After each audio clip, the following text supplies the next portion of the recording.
we can shoot over the building and get the people out. It's very much the idea from the opening scene of One Battle After Another. And all the other people at this meeting are like, no, that's insane. We cannot do that. In March, a federal judge handed down some of the harshest sentences for protesting that we've seen in our lifetime. Activists protesting an ICE facility in Texas were handed down harsh sentences from 30 to 100 years, many for simply exercising their First Amendment rights. The details of the case are shocking, and Andrew Fedorov, an independent investigative journalist, recently published a phenomenal piece in Mother Jones titled How Anti-ICE Protesters Became Prisoners in Trump's War on Antifa. He sat in the courtroom, covered the trial, talked to these people's families and friends, and put together a detailed timeline of what actually happened that day. Today, he's joining me to break down the Prairieland case for people who haven't been following, talk about some of the shocking details he uncovered in his reporting, and discuss how these sentences are being used as a blueprint to censor and silence speech across America. Hi, Andrew. Welcome. Thanks for having me.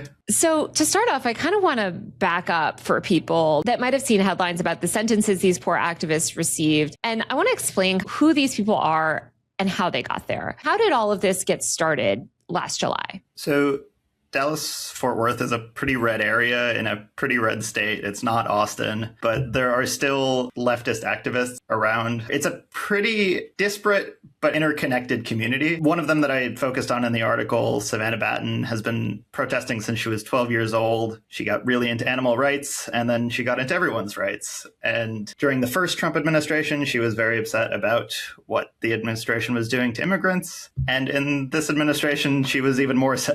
Around Fort Worth, there's an ICE detention center that houses people from across the country, not convicted of anything, just detained. And the people in these activist circles felt terrible for them. They wanted to go out and show their support for them. And who are these activists? I mean, you mentioned Savannah has been an activist since she was 12. Love, another animal rights advocate. I'm vegan. But who are some of these other characters that are involved, and how do all these people know each other? So most of them are in a Signal group of over 200 leftist activists across the region. They would show up to potlucks together. They would go to poetry readings. Some of them were quite involved in the local leftist gun scene, like the Socialist Rifle Association and the John Brown Gun Club. Savannah and several other people helped run a book club for a lot of people that would take in different readings from the left. Some were quite insurrectionary anarchists. Some were more sort of like Wiccan poetry. This sounds all very honestly standard and benign,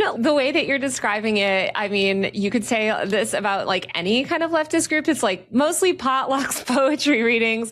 There's some maybe Wiccans, maybe there's some anarchists, maybe there's some people like, especially in Texas, right, that are into sort of like the gun rights aspect. But overall, it seems like these people are focused on improving society, at least. It sounds like they're motivated by sort of like this moral duty that they feel like maybe they have to make the world a better place. And I feel like these groups of people, I covered the anti-ICE protests in LA last year, and it feels like a similar group of people where there's all these sort of signal groups where people will just kind of say, hey, everybody, let's go protest this detention center. Or let's all show up here. Or let's march here. And it kind of feels like a social activity for a lot of people as well. Totally. On the 4th of July, these people came together to shoot off some fireworks outside of this ICE detention facility. They brought coolers. They brought some loudspeakers.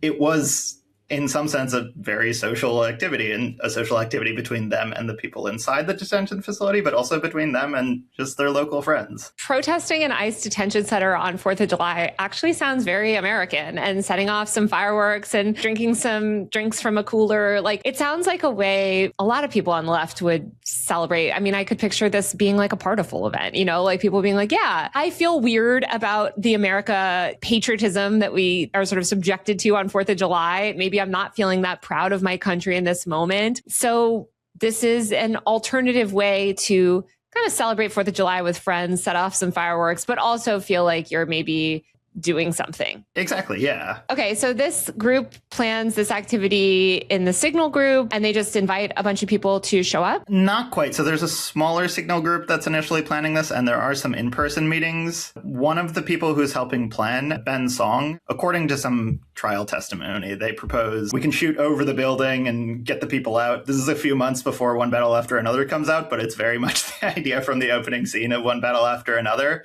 And all the other people at this meeting are like, like, no, that's insane. We cannot do that. Let's just do a noise demo. Yeah. And a noise demo is basically just making lots of noise, drawing attention to it. I think keeping eyes on the ICE facility, right? Reminding people that they're there, that there are innocent people imprisoned inside. So this one person is like maybe suggesting some ridiculous things. It sounds like everybody else in the signal group is like, you're maybe doing too much. Let's just do a regular demonstration. And so walk me through how that ultimately plays out on the 4th of July. So the Prairieland ICE Detention Center it's in a very small town. It looks almost like my high school looked from overhead. It's surrounded by like fields. It's got huge parking lots around it. It's got big windows where the people inside can see out. And this smaller group that's been planning it puts a pretty janky looking flyer into the bigger signal group. People from all over the area see it, and some of them think maybe they should come along. A little after 10 p.m. on the 4th of July, people start showing up around the ICE Detention Center. Savannah Batten works a full day at Panera Bread in Fort Worth. She gets a ride with her friends Inez and Elizabeth Soto. They see her friend Mari Rueda, who's holding a megaphone and shouting Esperanza. Benjamin Song, who made the One Battle After Another-esque proposal, is there. A bunch of other activists are there. And so when you say showing up, are they in these fields? Do they gather around one point? Are they in cars, on foot? What are they doing? I mean, do they have blankets out to watch the fireworks? What's it like? A bunch of them carpool together, and people start lining up along the fence that runs alongside the facility. It's along the set of windows that people inside can see out of, and they start setting off fireworks over it. Later on, the police will claim that the fireworks were aimed at the detention center. But if you look at the video, it's not purely vertical. These are not professional fireworks experts. One of them actually set off a firework in his lap because he was not a professional firework expert. He didn't read the instructions. But certainly they wouldn't be firing them at the immigrants who they are there to protest for freedom. No, certainly not. And everybody inside the detention center is literally behind a wall. They're behind the windows. It's unclear if they can hear them, but eventually somebody presses a phone to the window and they can't read it, but they see that they're in touch. So it's a little after 10. There's maybe a dozen activists here having fun, protesting, lining up, trying to make the people stuck inside feel a little bit less alone, setting off some fireworks. It sounds like it's a pretty somewhat wholesome scene. So when did things start to go awry? So there's this one guy that showed up who only knew about the protest from the Signal group. His name is Nathan Bauman. He drove up from College Station, which is several hours south of Fort Worth. He doesn't know anyone there. He's wearing black bloc because he saw that on TikTok as a good tactic to wear at a protest. He's lied a lot in the Signal group coming into this, saying that he's got a bunch of protest arrests and his parents are immigrants and are in danger of being abducted by ICE, none of which turns out to be true. He would later say, I'm just saying this to fit in. He brought spray paint and at some point breaks off. Somebody else in the group joins him. They go into the parking lot. He starts spray painting on various cars and vans. ICE pig, bigot, somebody breaks a security camera, somebody slashes some tires, and these guards inside start freaking out and call the police. Nobody warns you that when you go independent, no matter what your career, your income stops arriving so regularly. These days, I don't know when or if my next paycheck will come, and that makes managing my money really, really difficult. That's why I rely on Monarch. Monarch is a platform that lets me stay on top of my finances all in one place. It gives me a clear view of what I'm spending and money coming in, so I always know where I stand financially. It breaks down my spending into different categories, and it provides updates that keep me honest about what I'm spending my money on. Monarch also offers AI-powered insights using your real financial data to surface helpful learnings and explanations about your money. The platform also lets you set customizable rules and categories to keep everything organized. The app syncs with over 13,000 financial institutions, and the setup is fast and secure. You can join Monarch today using the URL linked below or scan the QR code on the top right of the screen. Once you're in, you can see everything in one easy-to-view dashboard that flags spending increases, unusual transactions, or notable changes in your finances. It's private and ad-free, so there's no selling your data. Monarch works beautifully on your phone or your laptop. Click the link below and try Monarch today. Around 11, a cop rolls up. He sees the graffiti. He sees somebody in black running. He gets out of his car and immediately pulls his gun on the running person, who maybe Bauman, maybe the other person who was in the parking lot. And pretty much immediately, another activist, neither of the people who were in the parking lot, Benjamin Song, who'd been stationed as a lookout holding a rifle at a corner near the parking lot, starts firing at the cop. The cop is hit. He has a flesh wound. The bullet lodges in his body armor and he goes down, but he's ultimately okay. He only spends about 4 hours in the hospital. But back in the parking lot, he gets back up on one knee and starts firing back at in the direction where he was shot from. He seemingly manages to hit the rifle that Song is holding and jams it. Song starts running in the other direction, ditches the gun, runs past another of the protesters who was there, who's like, what did you just do? Nobody was expecting this to happen. And yeah, then Song is on the run for like 11 days. What about the other activists there? There's close to a dozen other people there. What do? Do they just start scattering? Did some stick around? There are pretty much immediately cops in every other direction who round up almost everyone who's there. There are 2 people who are still unaccounted for in some of the testimony, but pretty much everyone else who is there is arrested. One person makes it home. One person is arrested in a van full of guns and body armor. And the sheriff's deputy who arrests her is immediately jumping to, this is a terrorism incident, which is a narrative that spreads very far. They also start fanning out, right, in the days following and arrest other activists that were actually not ever at the protests itself, right? Yes. So shortly after the protest, they arrest Daniel Sanchez Estrada, the husband of Mario Wade, one of the people who was arrested at the protest. She'd called him the day after being arrested, asking him to go check on her car so it doesn't get repossessed. He's a green card holder. He starts thinking, I have a lot of leftist zines at my house. I should maybe not have them there. He boxes all the zines up and brings them to his friend's house. Then as he's pulling away, he's arrested on the pretext of a wide right turn, which is a little bit ridiculous. I don't know if anyone's ever been arrested for a wide right turn. But then essentially he's charged with concealing evidence. They claim that he's trying to cover up these zines as evidence in the case against his wife. Because these leftist zines are somehow radical and they have to do with this like radical terror plot or whatever that his poor wife is involved in. This is terrifying. So what case does the state start building against them? The state starts claiming that these people planned an ambush on the ICE facility, that they wanted to hurt the cop, that they wanted to attack the facility. They don't initially use the word terrorism in legal chargings, although that word has been used since almost the beginning in this case. But then in September, Charlie Kirk is shot, and things change massively. The government's view on leftist activists is inflamed. After the Charlie Kirk shooting, the government, I feel like, went nuts. The Trump administration was knocking on people's doors over tweets. Like it was really intense, even though, of course, the shooter has not been yet found guilty. But it seemed like there was this narrative that emerged, especially on the right, that there were these radical leftist gun maniac shooters that could gun down any innocent YouTuber, apparently. How does that shooting and the media firestorm that ensued around Charlie Kirk affect these activists' cases in Texas? After that shooting, Donald Trump issues a new directive to focus on Antifa terrorism across the country, which he categorizes as far left organized violence. And the government needs a case to show that this exists. And the case of the people who were arrested at this ICE facility in Alvarado, Texas, becomes their showcase for that. What you're talking about, I've covered on this channel before. It's NSPM 7, which is this designation. I think it designates like anyone who's criticizes capitalism or something is also like an extremist. Christianity, American way of life, which like, what does that even mean? I think it's also if you promote LGBTQ lifestyles, like this is just basically a broad attack on left-wing values of equality. Can you talk a little bit more about how that plays out, specifically in how these cases are handled? Obviously, I understand like they're trying to make this show trial prove leftist extremism, but ultimately it doesn't sound like a lot of people were there that day to be extreme. I mean, it's not even like they were dressed in black or trying to do anything in secret. It sounds like basically like a party. Yeah, I mean, the government's case never really came together as far as I could tell in the courtroom, to the extent that these protesters' defense attorneys rested their case before calling any witnesses because they thought the government hadn't met their burden of proof. They show pictures of the book club. They show pictures of these people hanging out and being friends.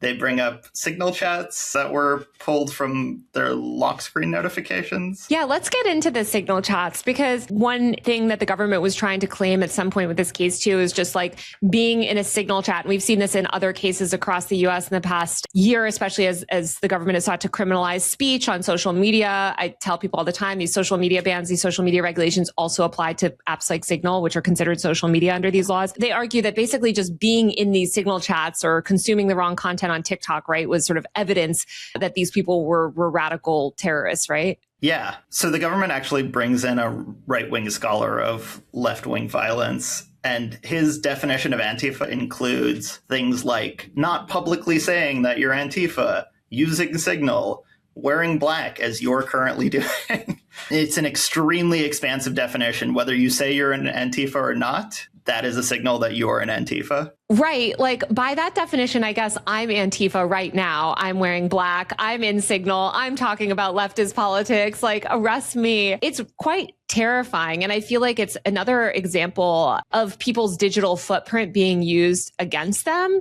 A lot of people on the left have, I think, struggled to grasp why they should care so much about privacy laws and why these social media age verifications, child safety measures are dangerous. And here I think we have a very clear example of why something like your watch history is not something that you want the government to be able to have access to. Right. I mean, the main things that they were able to pull were from their iClouds. And, they were using apps like Signal. They thought they were safe, but basically Apple just handed over whatever the FBI wanted when they came with a subpoena. Which is something the government will do all the time. And we know that the New York Times reported a little while ago, but their Meta and Google are currently complying with hundreds of subpoenas a week from the government seeking to unmask anti-ICE accounts on Instagram specifically and Instagram group chats. A woman was arrested in Virginia for contributing to the delinquency of a minor because she joined an anti-ICE group chat from an anonymous account to encourage high school's anti-ICE protest. So I feel like when I hear these cases, I think a lot about the laws that I cover and how this stuff can be weaponized. Texas just sought to pass the App Store Accountability Act. It was upheld in the latest court. Hopefully it gets overturned at some point. But I mean, that would just eliminate all anonymity from every single platform and give the government, they wouldn't have a need for a lot of these subpoenas if these child safety laws pass. So it's quite terrifying. Yeah. I mean, something I wanted to specifically get your take on was the person who started spray painting doing illegal things at this protest was somebody that didn't know these people from an in-person community, just knew them and knew what they understood to be their tactics from things like TikTok. I wonder if, what you think of like not in-person organizing. First of all, the internet is the most powerful organizing tool of our time. So we don't want to not use the internet, not use digital technology. The far right constantly leverages the internet. And so I think to never engage with any sort of digital communication, it doesn't make any sense, right? But I think that we need people on the left to wake up and understand that we need policies that protect our privacy. I support people having better operating systems instead of using Apple. There's Graphene OS, which a lot of people are sort of learning about these days. And basically just recognizing that these laws that would obliterate everyone's privacy, that would make this so much worse and make it so much easier to prosecute anybody basically on charges like this. These laws are being passed under the guise of cracking down on social media addiction. So when you see these leftists that say this stuff about social media addiction, we're cracking down on big tech. No, you're not. You're literally handing the government a loaded gun and you're saying, do whatever you want, because anybody can be implicated in this way. And we don't have to imagine how these laws are used. This is a case in Texas, right? But similar laws like this already exist in places like Russia, Iran, Saudi Arabia, China. And look, there are a lot of great things. China, people have housing and stuff, right? But we don't want to give the mass surveillance capabilities of China to Donald Trump. We don't want to replicate the censorship regime in Saudi Arabia of the internet in America. These are dangerous ways, right? These are countries that do not celebrate freedom and free expression, I would say, most of them. And I just want people to know there are a lot of stupid American, especially around China, right? There's all these conspiracies. There's a lot of American interests, imperialist interests in sort of villainizing these other regimes and stuff. And I think that that's legitimate. We don't want to feed into that. But what we do want to look at is the structure of the internet and how the internet is structured in different places and what's replicating those regulations in America would allow our government to do. I would argue in China, they have a radically different government with radically different goals. So the same policies and the same surveillance mechanisms are used in radically different ways.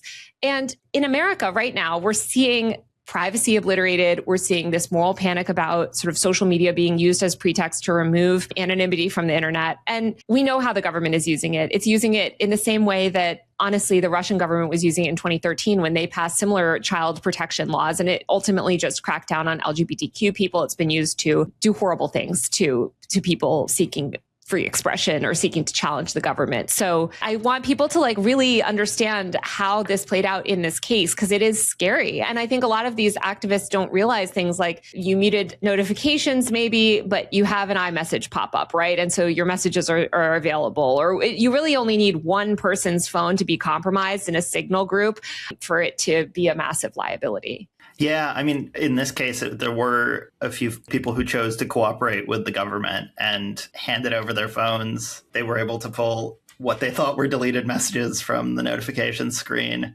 and just got a ton of stuff off them. This is horrifying. So the government's building this case. They're using chumped up claims after Charlie Kirk is murdered to say these people are radical Antifa terrorists. And they're handed down sentences that are shocking. I feel like this is what most of the headlines have centered on. How was the government able to get such extreme sentences for these protesters? I mean, some of these people are like the guy you mentioned who just moved the box of zines is facing potentially decades in prison. Yeah, I mean, and interestingly, at a time when the January 6th protesters were all pardoned, right? I honestly cannot tell you what was in the minds of those jurors. What I can say is that when the jurors came back to deliver the verdict after just 2 days of deliberating, 2 of them were red-eyed or teary. To me, that speaks to pretty mixed feelings in that jury. But to Savannah Batten, one of those protesters who was sitting there hearing their verdict on her, that just read like cowardice. It read that they didn't fight for their doubts, for the necessity of doubt in that jury room,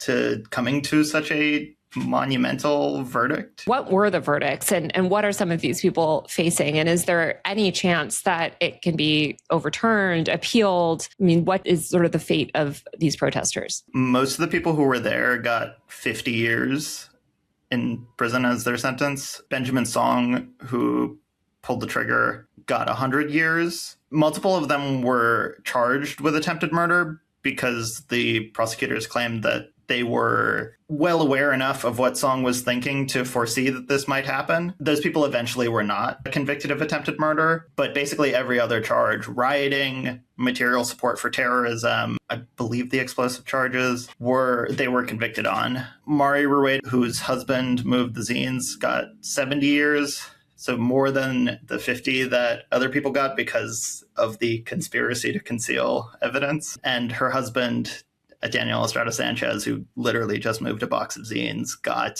30 years and is facing probably deportation proceedings. The defense attorneys are appealing these sentences, but they're in the Fifth Circuit of Texas, which is a notoriously conservative court system. And I'm personally not super hopeful about that. There is talk of appealing for pardons if there is a Democratic president down the line. I don't trust the Democrats. The Democrats love the police just as much as anybody else. This seems like a horrifying prospect for these people. I mean, even if a Democrat does come into power, it's unlikely that they would be willing to pardon so-called terrorists. I mean, these people's names have been smeared through the media. I think the right is very mobilized against them to the point that they would make controversy if they were given clemency. It's really scary. And I'm curious, just as somebody that sort of follows this stuff too, is what do you think this means for the future of activism? And how do you think this is going to play out? Do you think that we'll see more cases like Prairieland? I've been writing a lot about the government's crackdown on free speech and free expression online, but it seems like they're also just